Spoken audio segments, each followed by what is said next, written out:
Folks, welcome back to Rugby Ascendant segment. Well, here it is. This is what we waited for. Well, maybe we hope this would be a final, but it's a quarterfinal at the Stade de France, which you can see is my backdrop. And that photograph, that image, is one that I took in the South Africa-Ireland game back on the 23rd of September when I was in Paris for this game. Yeah, well, this is for all the marbles.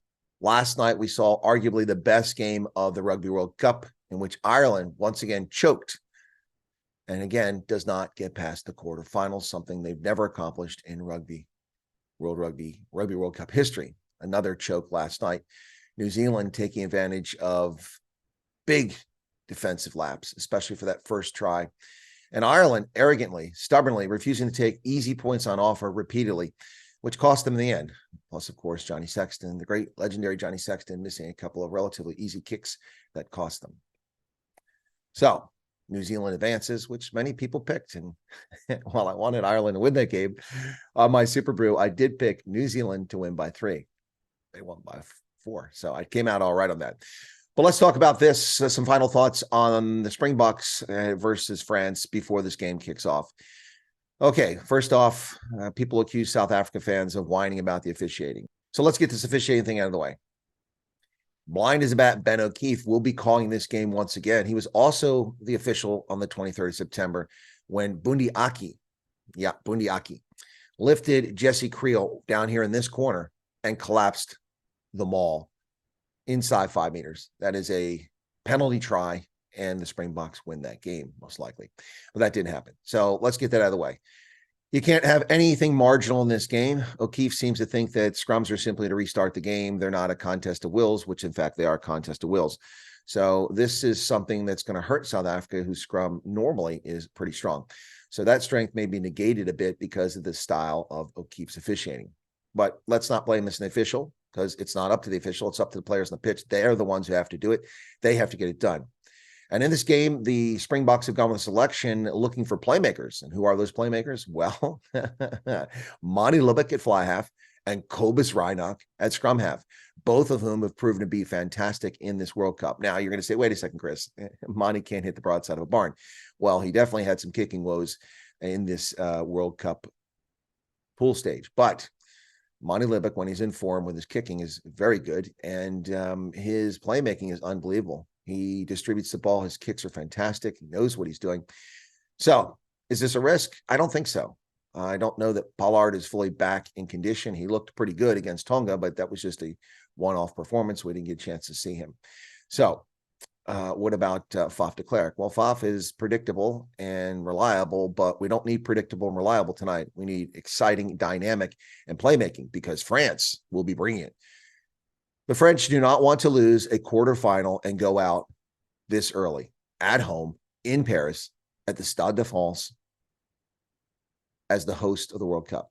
That's not something they want to do. And a lot of conspiracy theorists seem to think that that's something World Rugby will never allow to happen. Well, that's up to the players on the pitch. Just take a look at what happened with Uruguay. Namibia, who had an awful, atrocious World Cup, played their final game against Uruguay. And Gershwin Mouton stole a pass and ran back and scored a try. And then they scored another try in short order, and suddenly we're leading Uruguay 14-0. But their heads did remain calm. Their discipline became very poor in the second half. And despite leading 23-12, lost that game. It's at 39-26, I think, in the end. South Africa has to do the same thing. Get points. If points aren't offered, take them. Make the points.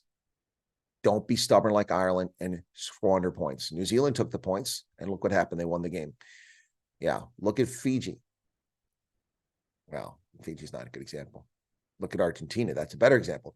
Argentina scored its first 12 points off the tee, and they won that game against Wales because the game got better for them, and they scored later with tries. So let's just talk about the matchups here. So I think that that's a brilliant dynamic pairing of Monty Lubick and Cobus Reinach. So beyond that, we really need some good work out of Damien Willemse with his kicks and distributing the ball back there. Curtly Arnse and Cheslin Colby are great picks on the wings, but they were contained in recent games. They need to step it up here. They need to get something done. In Tonga, they didn't get much done. This game, they need to get a Cheslin Colby, who's been a tremendously reliable breakaway player, and Curtly Arnse, a beautiful, fresh breath of air on the pitch. Both have got to get those breakaways and score. And the Springboks need to stop making stupid mistakes and not have ill discipline. Don't be coming in from the side of the ruck. Don't be off your feet. You know that Ben O'Keefe is going to call that stuff. It's a very disciplined approach. No slow ball. Keep things going.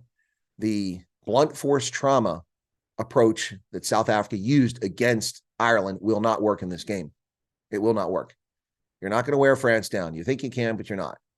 The French, for their part, must be a little apprehensive and concerned about how fit Antoine Dupont is, despite the clearance that he can play. And I guess we'll find out in the first 20 minutes how fit he is.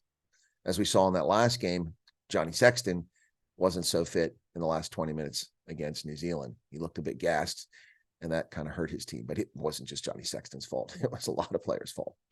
So what happens here? It should be a fantastic game. And again, no stupid penalties. Take the points on offer. Play consistent, play reliable, and do not make dumb, undisciplined mistakes. And that should see the Springboks through to the semifinal.